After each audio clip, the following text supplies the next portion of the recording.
Well, hello, baseball fans, and welcome to this edition of the Paul Kino Lamar Viking Baseball Coaches Show.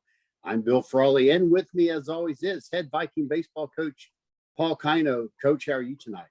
I'm good. We're on the eve of the first playoff game, so just relaxing a little bit. Trying to think about what could go on tomorrow, different scenarios that might happen, take place. Just excited. I'm ready to go. Are you going to be able to sleep tonight? I don't know. I mean, sometimes I can and sometimes I don't. Okay. I don't know. It just depends on how tired I am and Gotcha. But we'll see how it goes.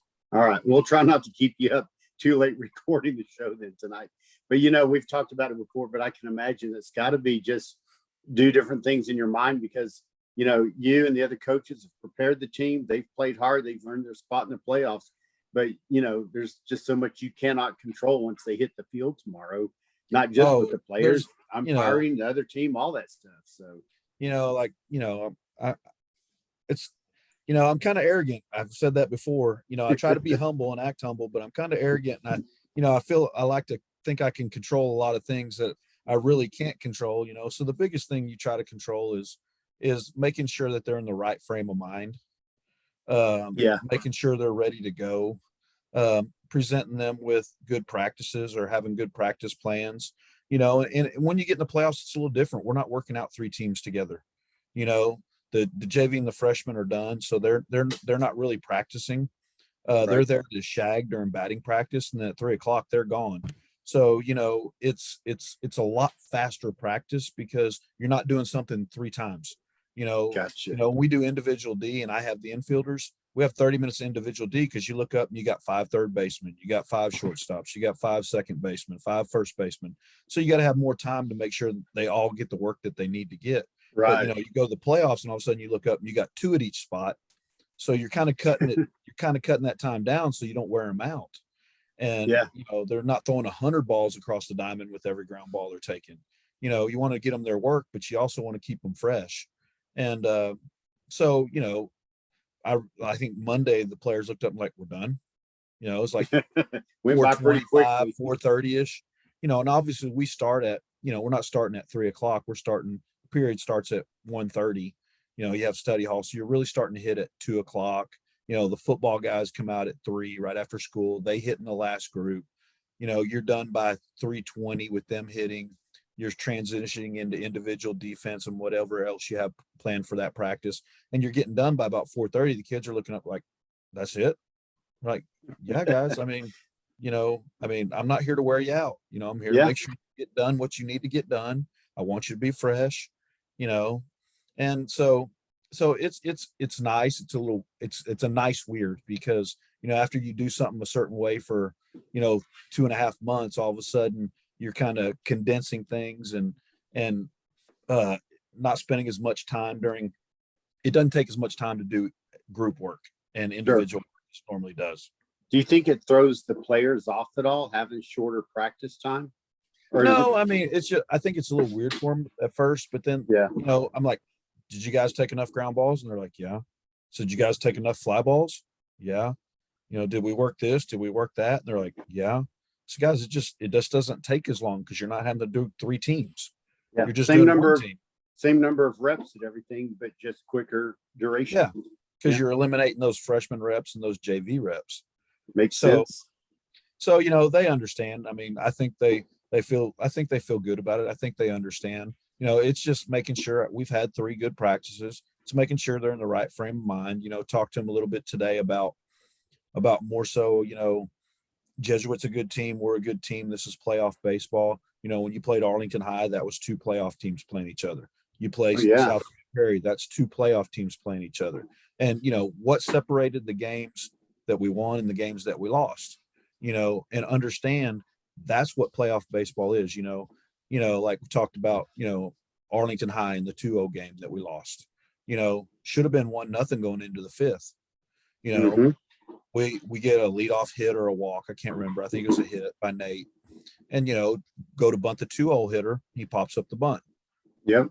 And, if he executes the bunt, runner standing at second base, 3-hole hitter singles to left center, it should have been 1-0.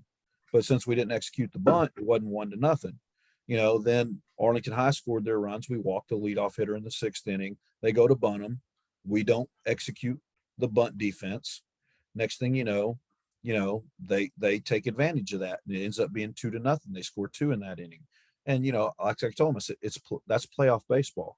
It's when you have two teams that are very equally matched, it's going to be the team that makes the less mistakes. Mm-hmm. And I said, or executes better. And right. I said, and that's what it is. And that's what these practices are about. I mean, we don't need to spend 15 minutes on first and thirds. We've been doing first and thirds the whole year, defense. We need to spend 7 minutes and make sure we're touching everything up and we're perfect on everything. So when we go out there and we do it, we don't need to go through the motions. It needs to be snappy. It needs to be crisp. It needs to be looking like you've done this all year. Like muscle memory. Yeah. And whatever we're working on, bunt coverages, whatever. Yeah. I mean, you need to focus on it. I don't want to be doing it for 15 minutes. I want to look sharp. I want to go, hey, we know what we're doing. We've been doing this all year, and move on to the next part of practice. So it's just making sure they're in the right frame of mind. Yeah. Fine tuning, right? At this point. Exactly. Yeah. Okay. All right. Well, let's slip back, if you don't mind. Got the end of the season split with South Grand Prairie last week. Always, I'm sure everyone wanted the sweep or whatever, but that's not the way it turned out. But hey, you only got swept by one team this season, Arlington, as we just talked about. Split with Martin, split with SGP. Not bad overall, and finish up 8-4 in district. And it's and get that third spot, and didn't have to have a seeding play game or whatever for that. So the team finished strong, I'd say, overall. Oh yeah, I agree. I mean, I really like this group. They're a very cohesive group. Not every group gets along like this group does. I've had teams that have before. I've had teams that were very good, but were kind of cliquish. They had their own separate groups of individuals. This group has been a lot of fun to coach because they are very supportive of each other. They're there for each other. They're demanding of each other, which I like too. Like we've talked about, player led is better than coach led. Oh, player led you get more out of than coach led.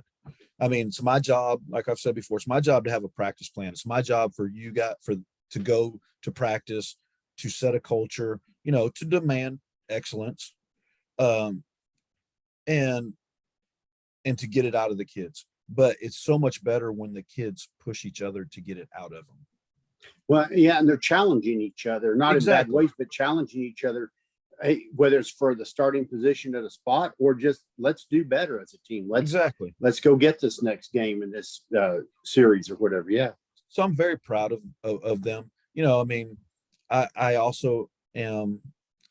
I have high expectations, and the kids know that, and I tell that from day one. My expectations are very, very high for this team, for this program. So I'm never ever pleased. I'm happy with them. I love them. They're great kids. They're good ball players, but unless we go 12-0, I'm never ever going to be pleased. It's just that way. I mean, we can always get better at something. And I feel bad, and I apologize to him sometimes because I feel like I don't like it. And sometimes I feel like I'm negative because as a coach, you're always looking at the negative, the bad points, because you want to correct those. And sometimes I'm probably not given enough pats on the backs or, hey, you're doing a great job. I try to even them out, but it seems like a lot of times just coaching, you look at the negatives more than you always look at the positives. Well, and I can see where that would be the case because, yeah, as a coach, you're trying to prepare them first to get to the playoffs. Now you're in the playoffs, trying to get them fine-tuned to win this series, get past that first round of the playoffs. So, yeah, I can see where that would definitely be kind of a thing of it would seem natural to be more focused on what can we do better.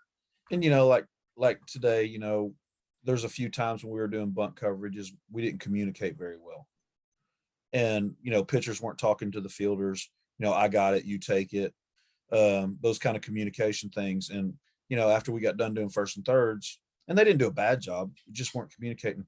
And, I said something to one of the pitchers, and he's like, well, that's an out. I was like, you're right, it is. But what happens in the game if you don't communicate with the first baseman like you did in there and you can't get to that ball? Mhm. I said, and he's looking at you and like, should I come get it? Should I not come get it? I said, understand that in playoff baseball, that's what I told him. I said, in playoff baseball, it's about the team that makes the least amount of mistakes, whether they're mental mistakes, physical mistakes, you know, those are the teams that are going to win, and those are the teams that are going to move on. Unless you just play somebody so much physically better than you. Right. And so that is my concern. I said, understand, guys. I said, I'm 52 years old. I said, this is my 13th team that I'm proud to have taken to the playoffs. I said, you guys have earned that. You guys have done all the job, well, all the work. You guys have put yourself in a position to be in the playoffs. I said, my thing is that I don't get to be 15, 16, 17 years old. I don't get to have that happy-go-lucky attitude that, hey, everything's going to work out. I said, I have to take the other side of the attitude that I have to make sure that you understand you need to communicate. So when we get out there on Thursday, we don't mess up a bunt coverage. You're not spending a half a second. What do I do? Who do I talk to? It comes automatically, right? Yes. Well, because if you're spending that half second, the guy's going to be safe. Exactly. That's where I was going with that. Exactly. Yeah. So, that's the thing. And, it's just, they're kids. Yeah. And I was that way as a kid too, probably. But, as adults, I have to worry about all the things they don't worry about. And then get them to think about it, not worry exactly. about it. Yeah. Kind of a chain reaction thing for sure. Well, hey, and speaking of finishing strong, man, the JV1, the JV2/freshman team, both those teams did great this season also. Yes, they did. I mean, they had fantastic seasons. So proud of Coach Gill in the JV1. We have a lot of talent down there. We have a great freshman class. So excited and proud of Coach Viard. He's the first year here with us. Did a fantastic job with the freshmen. Both classes are, it's very exciting because, I think we're going to have a lot of depth coming up, and depth creates, in my opinion, creates excellence. Because when you got kids that are competing for jobs and, and I don't mean this badly, but if I got a senior who's starting and he knows the junior is not that far behind him, they tend to work harder in practice when they know that they can be replaced. Sure. And it's not the fact that you want to replace them or you're looking to replace them, but my job has always been and always will be to play the best 9 baseball players. It doesn't matter what grade they are. So, the bottom line is you want competition because it breeds excellence. It breeds hard work, because kids don't feel like they're always kind of looking over their shoulder. Hey, if I don't do my job, if I don't come to practice every single day and work hard, that guy right behind me is just waiting for me to mess up, waiting for me to take a day off. The Wally Pipp story. Yeah. You know who Wally Pipp is? No, tell me about that. Okay, our coach in high school used to always, he'd always tell us cool things. I mean, Coach Cantrell played AA for the Orioles. He's, won over 400 games at a high school baseball coach in Texas. Just incredible coach, incredible man. And, he was really talking to our third baseman one day, and, and it was about something. And he said, I can't remember. Maybe our third baseman was playing tennis, not on the tennis team. He just saw him out there playing tennis.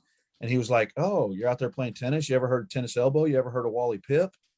And kind of like, who's Wally Pipp? And he goes, exactly. Wally Pipp played first base for the New York Yankees and decided he wanted to take a day off one day. The guy that replaced him was named Lou Gehrig. Oh, my goodness. Wow. So Wally Pipp never saw the field again.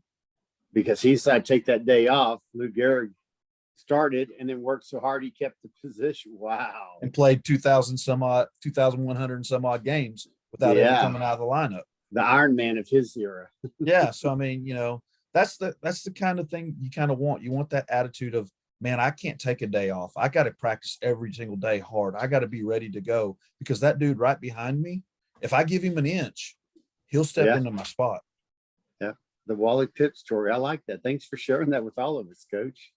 Yeah. All right. Well, and just one more thing about the JV and freshman teams.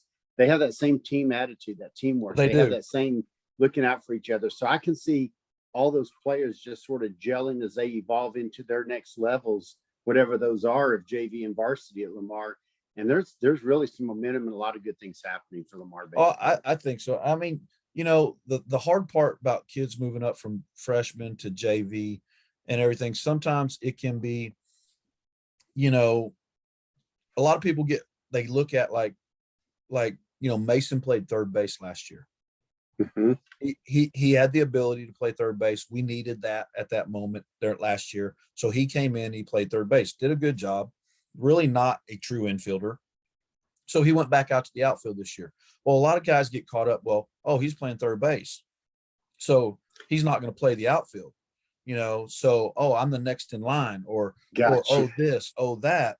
And they don't understand. My job is to put the best nine out there. And if I got a third baseman coming up that I feel can do the job, and that puts that other kid back in the outfield, that's the way it's going to be. And you got guys coming up through the line going, oh, I might be the next first baseman. Well, you know what? If that other shortstop is one of the best nine ball players, he might move over and play first base. And I'm not Yeah. meaning anything. I'm just throwing things out there. No, as I far as got you. But those are the examples of it's the deal of always be looking in that mirror, always be working hard, and yeah, don't get too comfortable somewhere because you might be needed in a different position, and you might even find, hey, that's my new kind of career position, or so to exactly. speak. Yeah. Yeah. All right.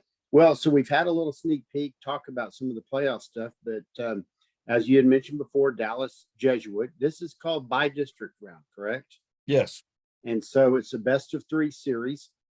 Tell us a little bit. Is it naturally or automatically a best of three? Do you and the coach agree? Are we playing a 1 game or 3 game?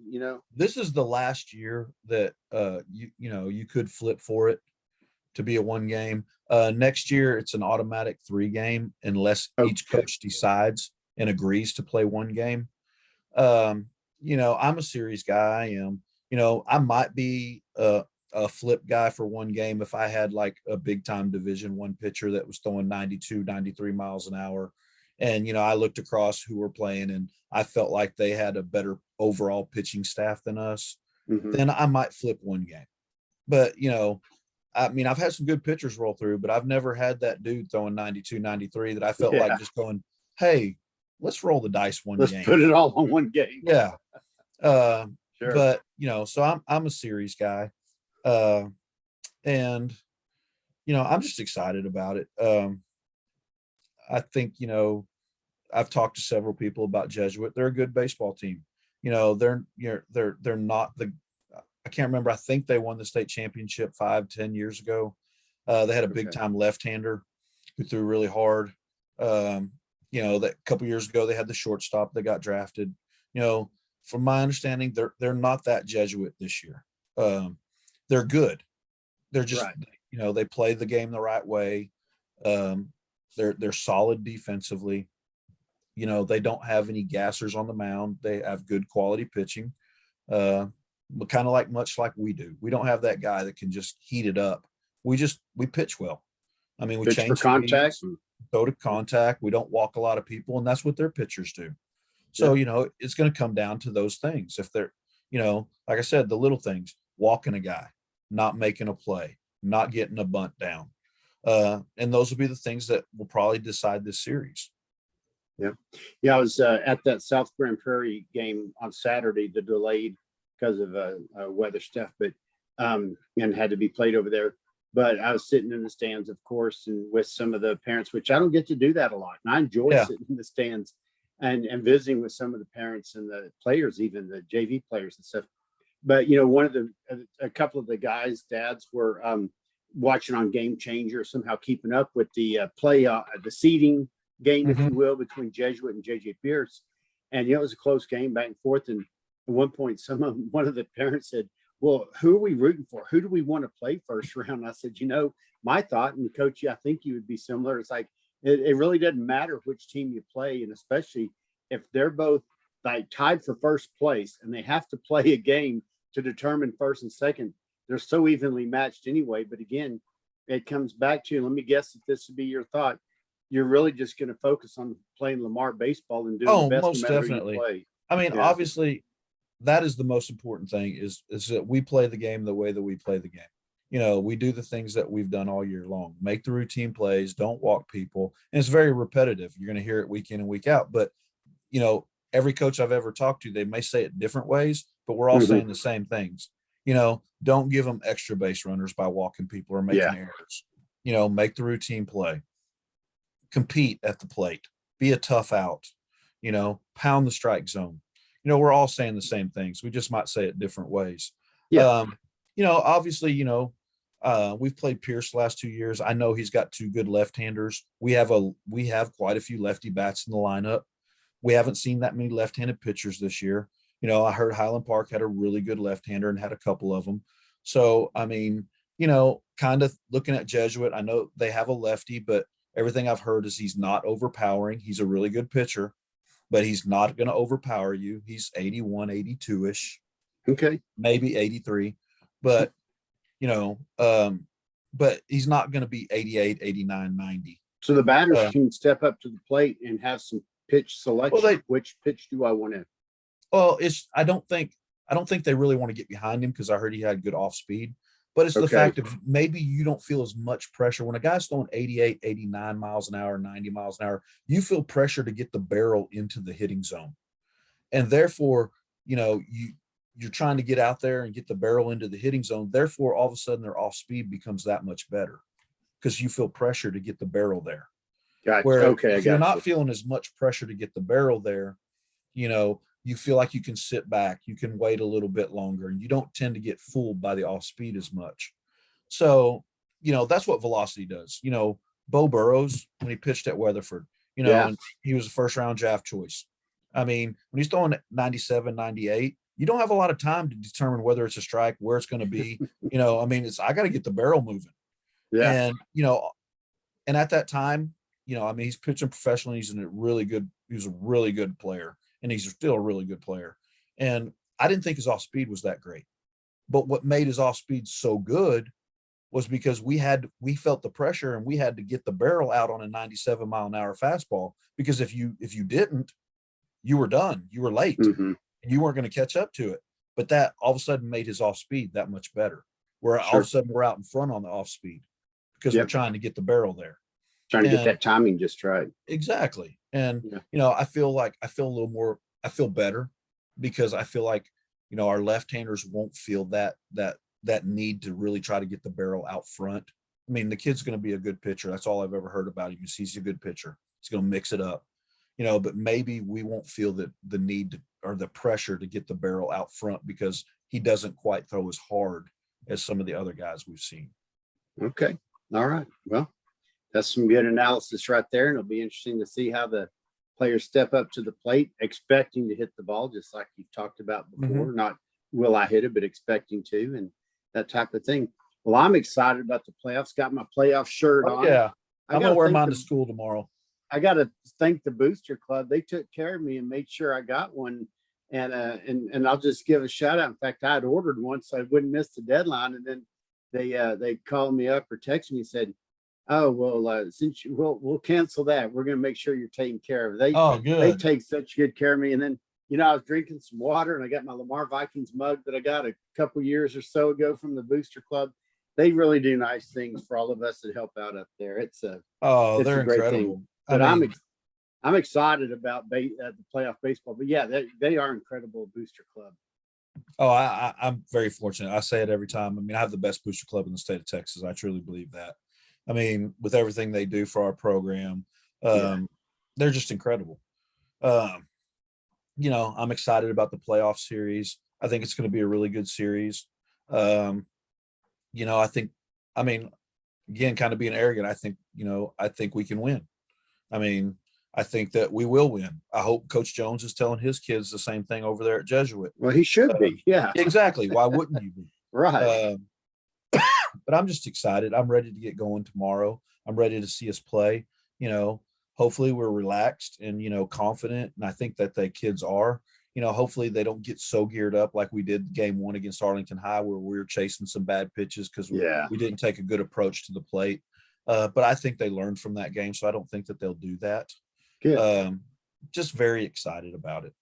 Well, and hopefully the players are, like you say, excited, ready to go, but not kind of overhyped to where they're, So Well, I mean, But you look at it, we're we're we're we do return some, but we still are kind of young. I mean, I think Mason's been on 3 playoff teams.